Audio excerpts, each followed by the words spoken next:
acara rapat koordinasi dan sinkronisasi TPBKK bersama OPD terkait tahun 2021 hari ini Rabu tanggal 16 Juni 2021 kita mulai.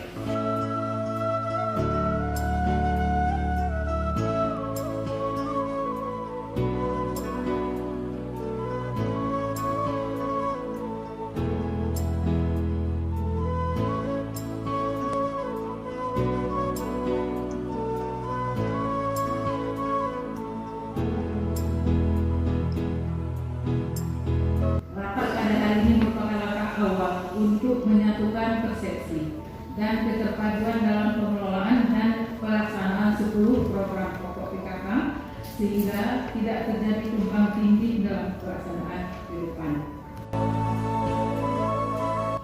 Rapat koordinasi ini semestinya menjadi forum untuk merencanakan, mengkoordinasi dan evaluasi program-program PKK Kabupaten Tengah terhadap segala pencapaian disampaikan tadi. Di samping itu, melalui pertemuan ini juga penting untuk mengetahui kekuatan yang kita miliki sehingga dapat mencapai tujuan sesuai target dengan cara memanfaatkan peluang serta meminimalkan hambatan dalam waktu yang bersama.